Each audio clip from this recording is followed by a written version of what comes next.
अस्सलाम वालेकुम, मेरा नाम है गुलाम अब्बास और आप देख रहे हैं अब्बास केमिस्ट्री। आज केमिस्ट्री ऑफ रिप्रेजेंटेटिव एलिमेंट्स का जो लेक्चर नंबर लास्ट है, इसमें हम diagonal relationship of representative elements पढ़ने जा रहे हैं।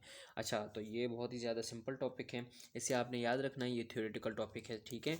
तो the diagonal relationship refers to the resemblance in the properties exhibited by certain pair of element that are located diagonally to each other within the periodic table. के periodic table में कुछ ऐसे elements हैं जिनका diagonally मतलब एक ऊपर और एक नीचे, डायगोनल आप समझते हैं ना कि डायगोनल होता क्या है। दरअसल इस तरह से, मतलब इस तरह से एक रिलेशनशिप होता है, वो किस तरह से होता है, जैसे रेक्टेंगल में डायगोनल होता है, इसी तरह से, सही है ना। तो लिथियम का मैग्नीशियम के साथ, बेरिलियम का अल्युमिनियम के साथ, एंड बोरोन का सिलिकॉन के साथ। अब ये रिएक्शन किस तरह से होता है इसको नीचे डिस्कस किया गया है। अब देखें, लिथियम का मैग्नीशियम के साथ, both have almost same atomic radius.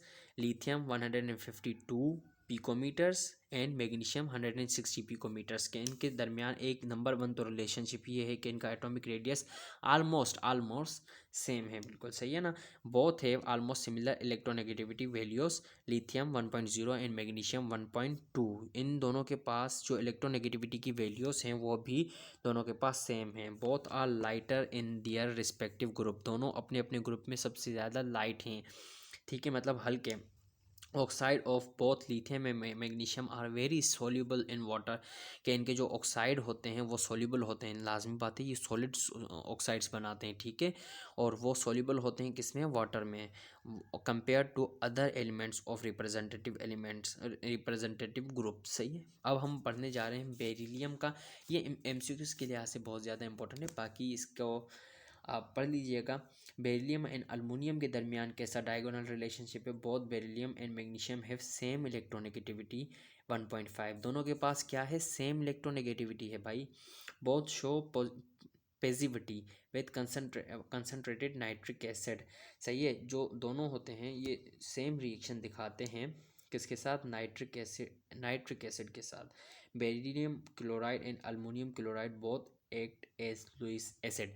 अच्छा, लुईस एसिड क्या होता है कि लुईस एसिड ऐसा एसिड होता है, हमेशा एसिड ऐसा लुईस के मुताबिक होता है जो कि इलेक्ट्रॉन पेयर का एक्सेप्टर हो। मतलब ऐसा एलिमेंट जब बॉन्ड बना ले किसी भी एलिमेंट के साथ जिसका ऑक्टेट कंप्लीट ना हो, लेकिन वो रिएक्शन कंप्लीट कर ले, जैसे अल्युमिनियम ट्राइक्लोराइड AlCl3, सही है। अल्युमिनियम के लास्ट शेल में होते हैं 3 इलेक्ट्रॉन्स और क्लोरीन के पास होते हैं एक इलेक्ट्रॉन, सही है। ये एक इलेक्ट्रॉन से, इसकी अल्युमिनियम की 3 इलेक्ट्रॉन से सेटिस्फाई तो इसे कर लेता है, लेकिन दरअसल होता क्या है कि अल्युमिनियम के पास अभी भी वैकेंट ऑर्बिटल होता है जहां वो लोन पेयर ऑफ इलेक्ट्रॉन को एक्सेप्ट कर सकता है। तो इस वजह से लोन पेयर एक्सेप्टर को हम हमेशा लुईस एसिड कहते हैं, और बेरिलियम क्लोराइड के साथ भी सेम किस्सा है, ठीक है। अब boron and silicon, boron and silicon have closer electronegativity, both 2.5 and boron 2.0 and silicon 1.8, ठीक है। Both boron and silicon have nearly same density, दोनों के पास डेंसिटी ऑलमोस्ट सेम है, ठीक है ना।